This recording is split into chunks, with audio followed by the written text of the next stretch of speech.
Good morning, Bucknutters. It is Tuesday, February 15th, 2022. I am Dan Rubin. This is the Bucknuts Morning 5 and change. If you're in Ohio, you're freezing your nards off. Duane Long is in Columbus. Duane, how goes it? Freezing my nards off. Yeah. It is so damn cold. It has been for a couple of days. I keep looking at the calendar. Spring's got to be around the corner. It must be around the corner.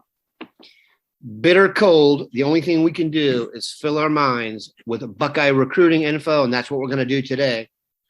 The great Bill Kurelic is doing a series on targets by position. Today, we're going to tackle two of those, defensive tackle and safety. And then after the break, we're going to talk about a specific offensive lineman and linebacker Ohio State is chasing. But first, let's start with the defensive tackles. We know Jim Knowles is in town and is recruiting guys to fit his scheme.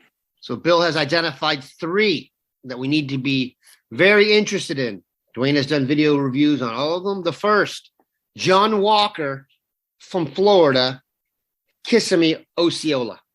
Dan, the film is of a freshman.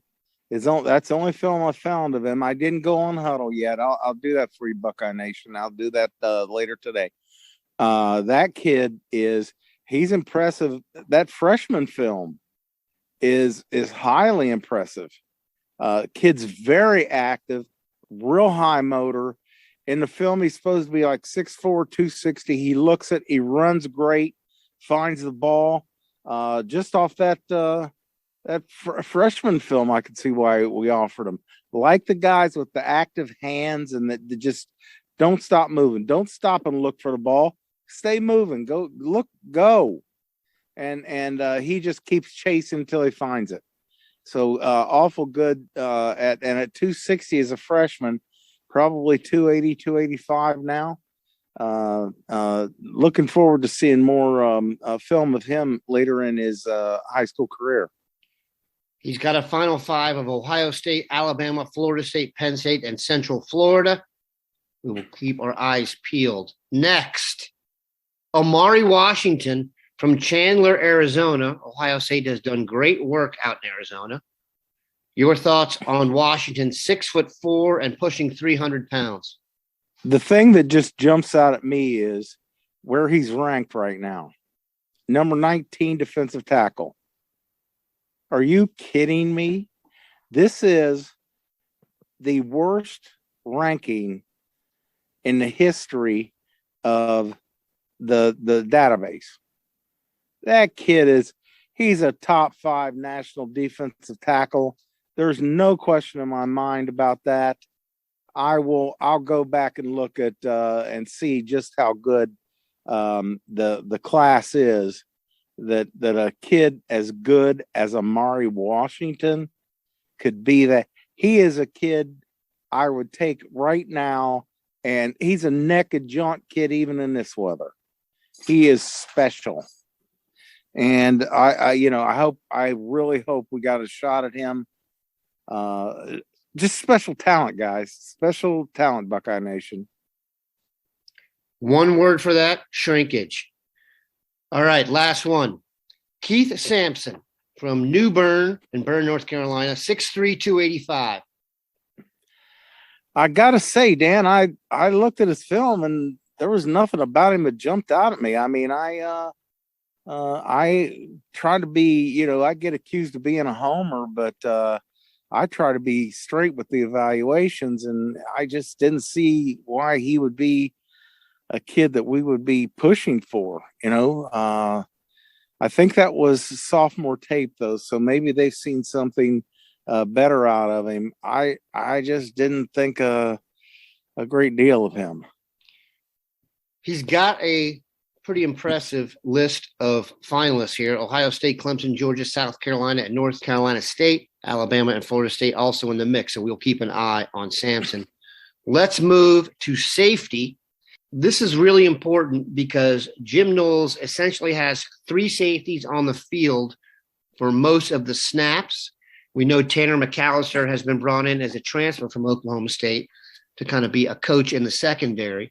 But here are some guys they are going after. The first name is one we followed for some time. I think he visited here, if I remember correctly, before his sophomore football season. He used to be at IMG. He's gone home to Massachusetts for his senior year, and that is Jonel Aguero. Oh, he's damn good, damn solid guy, especially tackling. He's aggressive. He's smart. That move was just outstanding for him to go to play to that higher level. I wish he would have stayed down there. Maybe he will. Maybe he'll realize that he was better off. Does a lot of things well. Yeah, I see why we came in early on him. I like how he plays with his hands. He gets his hands up. In state, the guy who has really captured everyone's fancy is Malik Hartford from Westchester, Lakota West. We'll have some boarding house information today about what's in the water down at Lakota West and Lakota East. Your thoughts on Hartford? Love him. Absolutely love him. Big kid, runs, hits, plays the ball great. There's really, it's hard to believe he's just now starting to become a name that we're real familiar with. Lots of good football in that kid. Good size. It's hard to find something wrong with him that you would say, well, maybe we shouldn't have come in early on him. I absolutely believe he's a guy. This will be an interesting recruiting battle here with Cincinnati. Normally, you wouldn't think they would be in the mix with Ohio State, but given their success recently, Kerry Combs is there now. Luke Fickell just signed a contract extension. Very interested to see how that one works out. Our last safety on the list is Caleb Downs from Houston, Georgia, Mill Creek High. Damn, Dan. Kid can do it all and at a 5-star level. His ball skills are off the charts. He finds it. That is my number one thing looking at a safety recruit. Does he find the football? The safety's a lot like linebackers in that respect. Find the football, get there fast, and he does. Great hands. He shows well on offense. When they put him on offense, he hits. He will come up and play the run strong, really put his helmet in there. That's a kid priority recruit right there. Very active in the secondary from interception standpoint. So fair to say, after we've looked at this group, Caleb Downs will be your number one? Yeah, Downs would be number one. There's no question. Hartford would be my number two. I'm really impressed with what I see out of him. Like the size, like bigger safeties. And as you mentioned earlier, we're cornerback U. Knowles is Mr. Safety. We're going to see 3 of them a lot. It's just the way he's going to run. He's going to have probably 2 linebackers out there more often than not, and 3 safeties. That's his defense, and you cannot argue with this man's success. And I love what I see on film with Knowles. I'm really excited about what he can bring to this defense. Speaking of excitement, we will be back after the break with talk of 2 prospects Duane is quite high on. All right, we are back. Offensive lineman Payton Kirkland told Bill Kurelic he'll be making a 3rd visit to Ohio State. He is from Orlando. Your thoughts after watching him on tape? He's just a dominator. He's pushing people around out there like, effortlessly. Pancaking people. He's pancaking people without falling on top of them. Just bang, guys on his back. And I like especially how quickly he gets out of his stance and pass pro.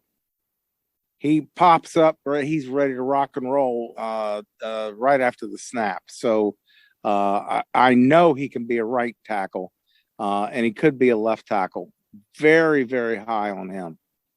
It looks like Ohio State is in good shape there, too, so we will follow that one. And as you know, Bill Kurelic has been doing this for a very long time. If he tells you need to go watch someone's tape, you need to go watch someone's tape. Duane has seen the tape of Tackett Curtis, linebacker out of Louisiana. heavily recruited by Jim Knowles. Those of you who were listening to the BM5 last Thursday, during the show, his high school coach reached out to Steve Wolfong and let him know that he'd been woken up that morning with a text from Jim Knowles. So Knowles is all in. I've seen some impressive tape in my time, and I'm going to make a comparison here to a former Buckeye in this respect. When Antoine Winfield used to hit somebody, it was like physics no longer mattered. It was like he had cement in his pads. I was always amazed at how hard Antoine Winfield would hit people and not being that big. Now, it comes to Tackett Curtis, middle linebacker. I got to hear Duane watch the video. Your thoughts on Tackett Curtis?